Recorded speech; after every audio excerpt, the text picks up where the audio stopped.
ஸ்ரீ சாய் சங்கரா கோவில் நகரம் காஞ்சிபுரம் அருகில் ஏனாத்தூரில் விவசாய பண்ணை தோட்டம் விற்பனைக்கு. தொடர்புக்கு 9090656533. பாரதிய ஜனதாவினுடைய மாநில தலைவர், எழுச்சிமிக்க வீரமிக்க தலைவர் அண்ணாமலைஜி அவர்களே, நம்முடைய முன்னாள் ஆளுநர் தமிழிசை அவர்களே, தர்மராக வீற்றிக் கொண்டிருக்கின்ற முன்னாள் முதல்வர் ஓபிஎஸ் அவர்களே, நம்முடைய அருமை சகோதரர் அஞ்சான் நஞ்சன் டிடிவி தினகரன் அவர்களே, ஓபிஎஸ் ரவி அவர்களே, ஜான் பாண்டியன் அவர்களே, ரவி பச்சமுத்து அவர்களே, விடியல் சேகர் அவர்களே, மன்னூர் பாஷா அவர்களே, வழக்கறிஞர் பாலு அவர்களே, திருமாறன் அவர்களே, மற்றுமுள்ள இந்த நிகழ்ச்சியை ஏற்பாடு செய்திருக்கின்ற டெய்சி, பால் கனகராஜ், பேலூர் இப்ராஹிம், அமர் பிரசாத் ரெட்டி, ஏஎன்எஸ் ஜான்சன் போன்ற அத்துணை பேருக்கும் என்னுடைய நன்றியை முதலிலே தெரிவித்துக் கொள்கிறேன். அண்ணாமலை என்றால் திரு அண்ணாமலை, திருவண்ணாமலை. அந்த திருவண்ணாமலை என்பது 5 பஞ்சபூதங்களிலே ஒன்று. அந்த திருவண்ணாமலை என்பது நெருப்பு குழம்பாக இருக்கின்றவர் தான் அண்ணாமலையார், திருவண்ணாமலையார். நம்முடைய அண்ணாமலையாரும் அதுதான். அவர் நெருப்பு என்று தூரம் இருந்து பார்க்கலாமே தவிர, தள்ளி இருந்து பார்க்கலாமே தவிர, கிட்டே போனால் எரிந்து விடுவார்கள்.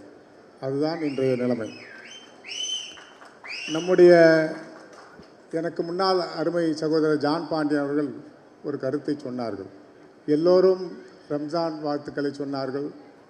அத்துணை இஸ்லாமிய சகோதரர்களுக்கும் கிறிஸ்துவ சகோதரர்களுக்கும் சிறுபான்மை மக்களுக்கும் என்னுடைய முதற்கண் வாழ்த்துக்களை, ரம்லான் நோன்பு வாழ்த்துக்களை தெரிவித்துக் கொள்கிறேன். நான் 2014ஆம் ஆண்டு நம்முடைய பாரத பிரதமர் மோடிஜி அவர்கள் பதவியேற்பு விழாவிற்கு சென்றிருந்தேன். 7000 பேருக்கு அழைப்பு இருந்தது. 1500 பேர் இதுபோல் வெண் தொப்பி அணிந்து வந்த இஸ்லாமியர்கள் அதிலே கலந்து கொண்டார்கள். எனக்கே அதில் ஆச்சரியம் என்று சொன்னால், 2014 வேலூரிலே 3 லட்சம் வாக்குகளை வாங்கினோம். ஒரே ஒரு இஸ்லாமியர் வார்டிலே எல்லாம் தாமரையில் நிற்கும்போது 000. ஆனால் வட மாநிலங்கள் மொத்த 80% இஸ்லாமிய பெருமக்கள் அகில உலக தலைவராக விளங்கி கொண்டிருக்கின்ற நம்முடைய ராஜகுரு விஸ்வகுரு திரு மோடிஜி அவர்கள் நிகழ்ச்சியிலே கலந்து கொண்டதை பார்த்து நான் ஆச்சரியப்பட்டேன். அப்படி இந்தியா முழுவதும் அவரை வரவேற்கிறார்கள், பாராட்டுகிறார்கள், கலந்து கொள்கிறார்கள், வாக்களிக்கிறார்கள், எம்பியை தேர்ந்தெடுக்கிறார்கள். ஏன் உலகம் முழுவதும் இருக்கின்ற அத்துணை இஸ்லாமிய நாடுகளும் பாரத பிரதமருக்கு மிக உயர்ந்த விருதுகளை கொடுத்து கொண்டிருக்கிறார்கள். அது அண்ணாமலைஜி அவர்கள் அழகாக விளக்குவார் என்று நினைக்கின்றேன்.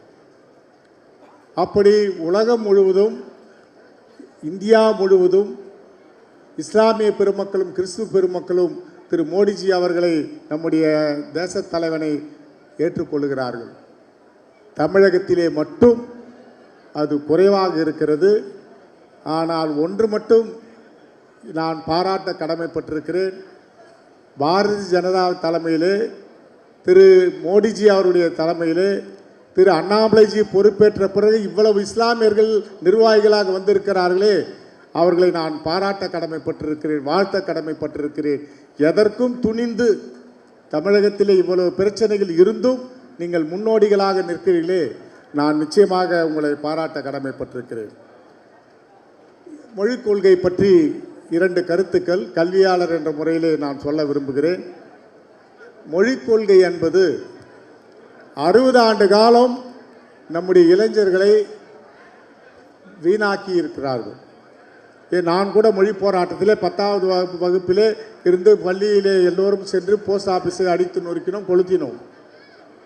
ஆனால் 3 தலைமுறைகள் மொழி தெரியாமல் சென்று இருக்கிறோம். அதிலே யாருக்கு நட்டம்? உலக அளவிலே நம்முடைய தமிழக மாணவர்கள் இருக்கிறார்கள், தமிழக பட்டதாரிகள் இருக்கிறார்கள், உலகம் முழுவதும் முக்கிய இடத்திலே இருக்கிறார்கள். எங்கே? இந்தியாவிலே எங்கே இருக்கிறார்கள்? இங்கே கும்மிடிப்பூண்டியை தாண்டினால் நாம் இருக்கிறோமா? பெங்களூரை தாண்டினால் நாம் இருக்கிறோமா? இல்லை. ஆகவே ஒன்றை நீங்கள் புரிந்து கொள்ள வேண்டும். பத்திரிகையாளர் இருக்கிறார்கள், ஊடக நண்பர்கள் இருக்கிறார்கள். எல்லோரும் பேரறிஞர் அண்ணா அவர்கள் திராவிட நாடு திராவிடர்க்கே என்று சொன்னார்கள். ஆனால் காலத்தின் கட்டாயம் அவரே அந்த வார்த்தையை வாபஸ் பெற்றுக்கொண்டார்கள், திரும்பி பெற்றுக்கொண்டார்கள். கால சூழ்நிலைகளால் 4 மாநிலத்திலே அதற்கு மிகப்பெரிய ஆதரவு இல்லை என்பதற்காக. ஆகவே அப்படிப்பட்ட நிலைமையை அன்றைய தினம் பேரறிஞர் அண்ணா அவர்களே எடுத்து இப்போது 3 தலைமுறையை நாம் வீணாக்கி இருக்கிறோம். ஆகவே மத்திய அரசு சொல்லுகின்றது ஒரு மொழியை கூடுதலாக படியுங்கள் என்று. அது இந்தியா முழுவதும் தானே. ஆகவே இங்கே வெளிமாநிலங்களிலே நாம் செல்லும்போது எங்கே இருக்கிறோம்? பொதுத்துறை நிறுவனங்களில் எங்கே இருக்கிறோம்? வங்கியிலே எங்கே இருக்கிறோம்? தனியார் வங்கியிலே எங்கே இருக்கிறோம்? அதுபோல் பல்வேறு துறைகளிலே நம்முடைய பட்டதாரிகள், நம்முடைய இளைஞர்கள் வேலை வாய்ப்பு கிடைப்பதில்லை என்று சொன்னால் மொழி தெரியாது. பிரைவேட் வங்கியில் இன்று எடுத்தால் கூட இன்னொரு டிரான்ஸ்ஃபர் பதவி அது. ஆகவே மொழி தெரியாமல் தமிழக மக்கள் கிட்டத்தட்ட 80 லட்சம் பேர் வேலை இல்லாமல் இருக்கிறார்கள். இந்தியா முழுவதும் அவர்கள் வேலைக்கு செல்ல வேண்டும் என்று சொன்னால் அது இந்தியாவுடைய தொடர்பு மொழியாக இருக்கின்ற இந்தி மொழியை நாம் படித்தாக வேண்டும் என்பதை நான் வருங்கால இளைஞர்களுக்கு சொல்லி வாய்ப்புக்கு நன்றி தெரிவித்து விடைபெறுகிறேன். நன்றி, வணக்கம்.